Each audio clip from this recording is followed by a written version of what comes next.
Hey friends, what's up? Phillip here with Points with Phillip, and I want to come clean with you guys. So first of all, thanks so much for watching my videos. I really appreciate it. But I want to talk about the fact that I have made almost every single major credit card mistake. And I want to talk about what I learned and try to help you avoid making those mistakes as well. So before we get into that, I'd like to go ahead and ask you guys to like and subscribe, because that really helps me to know and YouTube to know that what I'm doing is helpful for you guys. And by telling YouTube that helps more people see these videos, which is something that I would appreciate. But also, more importantly, if you already have liked and subscribed, I want to say thank you so much for being a loyal member of this channel. I really appreciate your support. But now that we're in that, let's go ahead and get into every credit card mistake. Now, the first couple are going to be kind of the biggies and, well, the hardest ones for me to admit. So the first one here is I made late credit card payments. Yeah, I did it. I did the thing that every credit card YouTuber says not to do. Now, have I done it in the last couple of years? No. But when I was first starting out, I was uninitiated. And basically, you'll know that I made some very mistakes if you watched all of the card videos that I had. When I was still in college, I made late payments that resulted in higher interest. So I got the penalty interest rate, I got late fees, and ultimately the first closure of my first account. So that credit card platinum account, or the Capital One platinum account, I don't have open anymore. And that was not because of me. Well, they restricted the account, and then I eventually closed it later. Now, so in order to avoid making this same mistake, first of all, you need to be very aware of your due dates, right? And you need to make sure you pay your statement balance in full by the due date in order to avoid interest. However, failing in that, and you should make every effort to pay your statement balance in full, at least pay the minimum payment or more if you can, because this helps you to avoid these penalty interest rates, and it takes a while to recover from that. But it also, you avoid having to worry about late fees and, dings to your credit and things like that. So it seems like a very simple one, like just don't pay your bills late. But some people are out there and they're not really sure how credit cards work. So I just wanted to tell you kind of the mistakes that I'm making and what I learned about them. So that was the first one. Now the next one here is going to be kind of a tack on to that one. I paid the minimum amount due on my credit cards. Now, I haven't been doing it in a while, probably at least 4 or 5 years, but early in my credit card career, I put large balances on some of my cards. And I started down the cycle of paying the minimum amount due and just kind of kicking the can down the road. Now, by doing this, I put my account in an interest-bearing state. That means that I was not only was I paying daily interest multipliers on the past balance that I was carrying over, but I was also paying that interest daily on any new purchase I made on the card as well. So if I bought a burrito at Chipotle for $10, well, I was immediately paying interest on that purchase from day one. And so I definitely didn't realize at the time, and I feel like a lot of people don't realize what putting your account in an interest-bearing state means. And so basically avoid doing this by making sure you budget properly, right? So the ideal way, and if you are going to be a credit card person, the best way to do this is to spend on your credit cards how much you normally would spend in your budget, and then pay it off at the end of the month. Now, if you are in a state where you're kind of trying to recover, we can talk about that down the road, but always make sure that you're using a budget and that you're not spending above your means or above your income, because that's going to be how you avoid making sure you get in this trap of paying the minimum amount due. Now, I use Copilot as my personal budgeting software. That actually, a subscription is coming up here in the next couple of days, next couple of weeks. So I'm trying to figure out if I want to jump ship to another app or keep using Copilot. So also make sure to pay your statement balance in full and on time by the due date. That is the golden rule of credit cards. Pay your statement balance in full and on time by the due date. So that's my second mistake. Now, mistake number 3, I maxed out a credit card.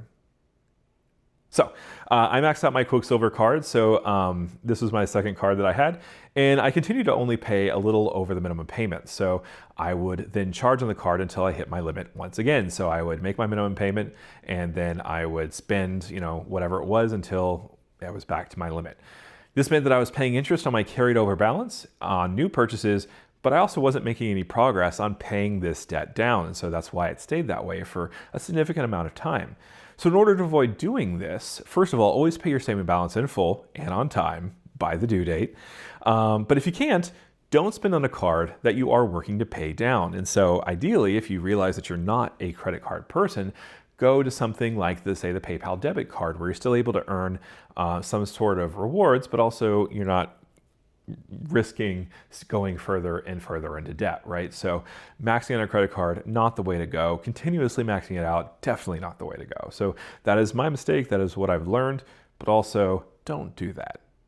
You're smarter than that. All right, so let's get to the next one here. I did a balance transfer.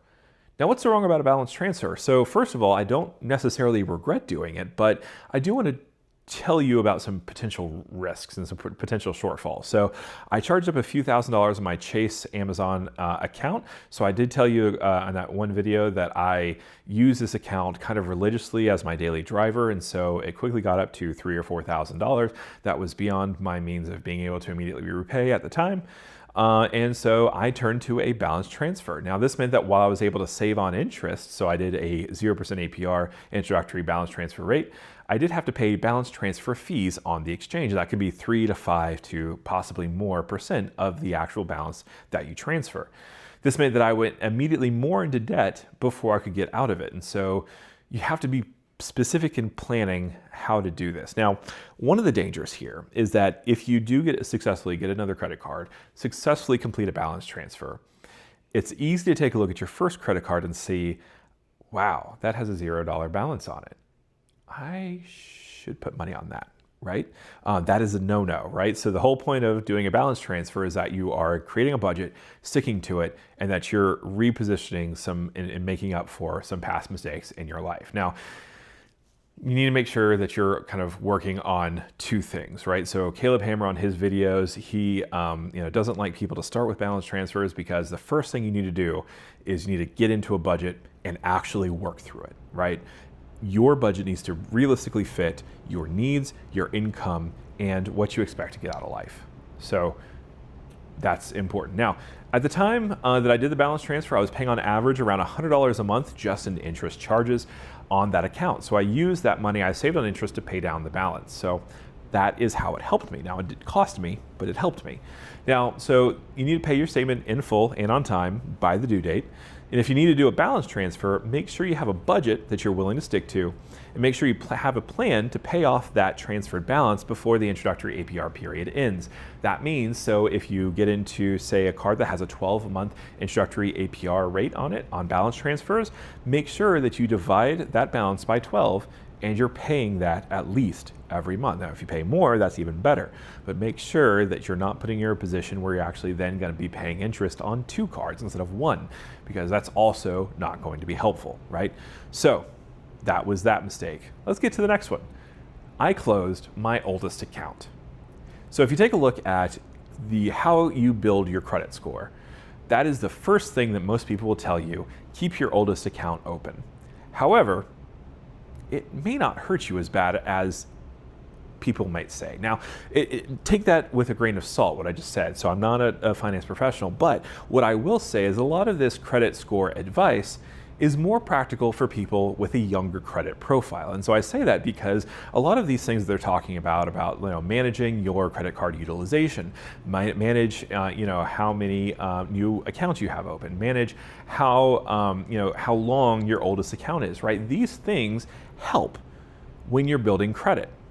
However, when you have an established credit file and you have multiple credit cards with decent credit lines, you don't have to worry about utilization so much. And you also don't have to worry about your oldest account as much. So the reason why is because basically, essentially what happens is once you close that account, if it's in good standing, you get benefit from that being on your account for the next 10 years. And so 10 years down the line, presumably your current cards will have aged by 10 years. And if you don't go too closing crazy, you might actually not have that big of a problem by the time that one drops off in the next 10 years, right? So that can be nice, right? Now, let's talk about my specific situation. So Capital One restricted my Capital One Platinum card. So the first card that I paid late on multiple times, and they ended up restricting the account. So I actually kept it open, right? So I paid off the entire balance and kept it as restricted for a lot of years. And so basically got to the point where none of the late payments on that account are still showing up in my credit report. And so once I did that, I went ahead and closed it because, well, I wanted to move on from that chapter in my life, and I wanted to kind of only see the positive accounts that I had with Capital One, right? And so I closed that account when it was only had positive things. And so because it's restricted, it's not actually closed, but it's still reporting to your credit history. And so that is helpful, right? Or at least I hope it is, right? So this means that as time progresses, I lose the ability to, increase my average age of credit. Not as big a deal as people think it is. Now, let's take a look at my next mistake. I spent over my budget. So I had a budget set on shopping I can do in a given month, and I was monitoring that spending with my Copilot app and, well, doing pretty well at it. However, my wife and I were traveling overseas, and I wanted to get some new clothes that could keep me warm because we were going to spend in Europe in winter, and, well, I'm from Florida and don't have any clothes that match that. Now, so I overspent, but I reduced my spending in other areas. So we didn't go out to eat less, things like that. And that really helped. And so, basically I spent over my budget, but because I had, the ability to, first of all, acknowledge the fact that I was overspending my budget with the Copilot app, I was able to realize, okay, I'm over my budget by $200. I need to make up for that in a different area. And so I was able to handle that. But make sure that you are dealing with your budget and you're providing leeway for you to address all these problems, right? So that's that. Now, let's get into some of the lighter mistakes that I've made. So I didn't have a credit card plan. So again, if you've seen that video where I talk about all of my credit cards, you probably wonder, what's the theory with some of those? And well, the theory was shiny thing, right? So basically, some of these credit cards that I got were just a matter of, I opened up, so the Venmo credit card, perfect thing. It's a great card. I use it for specific purposes. But the very real truth of the fact of why I got that card is I opened my Venmo app and I saw a pop-up that said, I get $250 for spending $1,000 in 3 months. And that was the extent of the thought in that process. I hit apply, boom, $8,000 credit limit, right? And so I didn't have a plan. And so that might have kept me, so it definitely will. I'm solidly on the LOL 24 plan with Chase. This might keep me from getting other cards, and so that can be a problem. Now, so early on in my credit card career, I also signed up for whatever mailed-in order I got. I really did luck out sometimes, right? I lucked out with the Southwest card. I got a solid sign-up bonus for that, but I didn't really get as lucky on some of them, right? So I messed out on some really good Chase options early on in my credit card career that I could have had really good value on some of my trips. Now, having a plan with specific travel goals in mind can help you maximize your credit card sign-up bonuses and as well as which ecosystems you want to spend into. So if you know, say you want to go to Japan, well, you're going to try to spend in ecosystems that have ANA or Japan Airlines, right? And so that can be helpful for you for planning. Now, so that's going to be important. So have a plan of travel goals you want to do, work backward from how you can get there, and execute the plan, right? All right, so here's the next one, and this might turn some of you away. I redeemed points for an Amex statement credit. So this is honestly just because I wanted to say that I had done it, so I could tell you guys that I had done it. So I had the business checking account, and that has a special redemption rate of 0.8 cents per point. And I deposited like $50 worth of points into the account at an 8 cent per point valuation. I don't exactly know off the top of my head how many points that was, but this really hit home the value of the points when redeemed for travel. So that points really, so that got me, say, I think it was the amount of points that I used for that, also got me a premium economy seat on Virgin Atlantic from Atlanta to Heathrow. And well, I value that a lot greater than I did the $50 in cash. So that's also important to know, right? So if you hit a really sweet spot on a reward space, great. That opportunity cost can be a big deal. So this is the reason why we talk about these point these dollar amount of points, because this opportunity cost is huge. And that's why a lot of the people that like points prefer to keep them for those international flights, right? Now, my next mistake is I transferred American Express points to Marriott. So again, a mea culpa, right? For this, I needed to top up some free night awards that I used for our hotel in Paris, and the options were pay at the cash and points rate, which I didn't really want to do, or I could buy more points, which I also didn't really want to do. So I ended up transferring, I think it was like 14,000 American Express points to Marriott, and well, I did get a lot of value out of those nights in Paris. I think it was all told, it was like $1,500 or $2,000 in savings all told. So it wasn't the best option. I won't be doing it to fund an entire room, but to top up, I feel like it wasn't the worst thing in the world. So let's be real. It was a very poor redemption, right? But this helped me accomplish a specific travel goal, and so I'm okay with it, right? On paper, this was a mistake, but if you use your points towards something that helps you get what you want, it might be a decent way to go. So in some cases, points per, the cent per point value really matters. In some cases, the experience can matter a little bit more, right? So let's take a look now at my next one. So I got a card without a sign-up bonus. So I got the Hilton Aspire card with no sign-up bonus. Now, I did that because I had trips coming up at Hilton resorts, and I also knew that I would be going to a property that treated Diamond members, well, really well. Now, the problem is I did apply for this card with the sign-up bonus. However, I did get the pop-up that says you're not getting it, but, well, I ended up getting the card anyway. So while I missed the points that I would have had with the sign-up bonus, having Diamond status at the Conrad in London is crazy. The executive lounge there, free food 24/7, free drinks 24/7, a nice roaring fireplace to sit at and read the newspaper. It's a great time, right?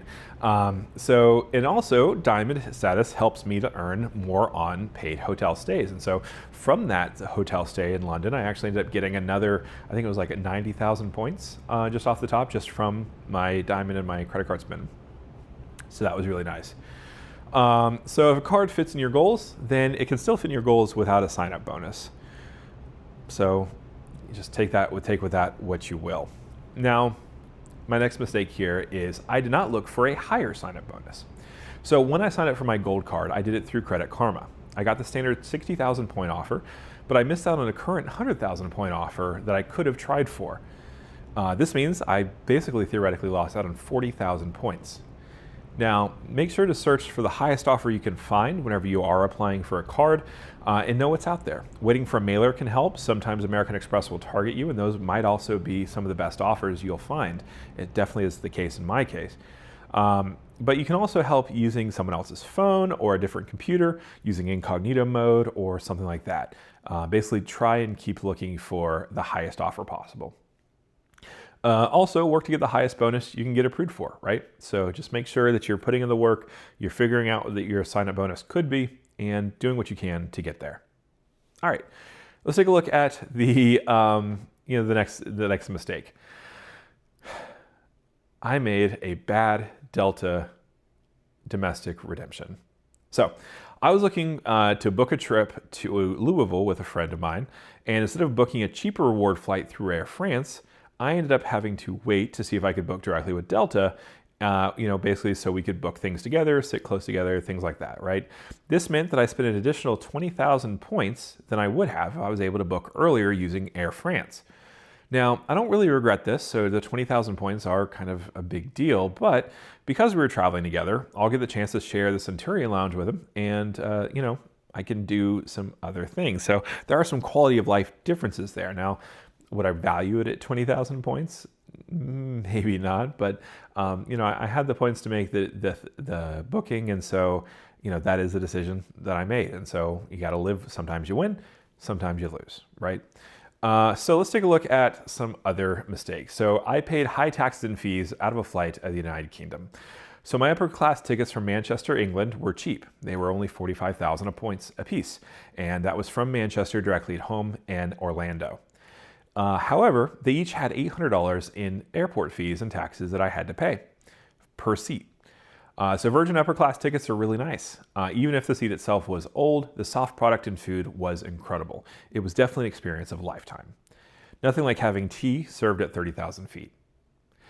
However, if you wanted experience and you can use help points to help you swing it, paying a little money up front could be better than saving the fees and making an additional flight with 2 or more positioning flights. So that was another thing. So we decided that we wanted to pay a fly from England to Orlando. And so if we had looked at other European airports, it's possible we could have found a flight with no fees, right? Or very limited fees.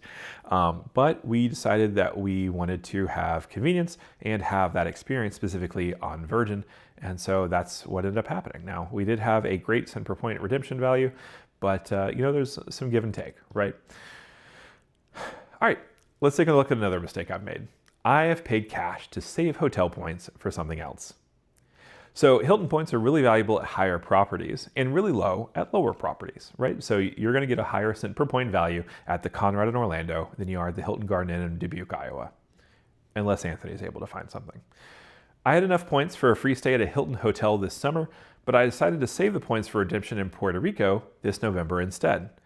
This meant that I had to pay cash for this room rate over the summer, but also I'm glad that I made this mistake because it also helped me accomplish my specific travel goals. Staying at the Hilton Caribe in Puerto Rico with my wife will be, well, pretty enjoyable. And so that's why I made that decision.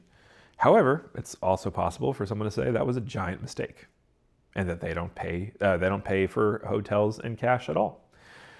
It basically is up to you, right? All right, here's my next mistake. I used the wrong card for my purchase.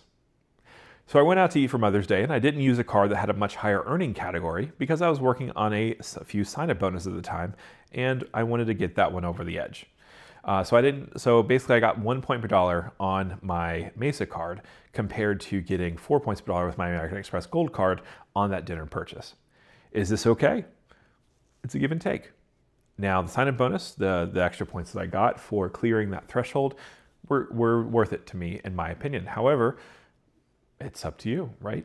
Do you value the sign-up bonuses or maximizing your multipliers? It's up to you.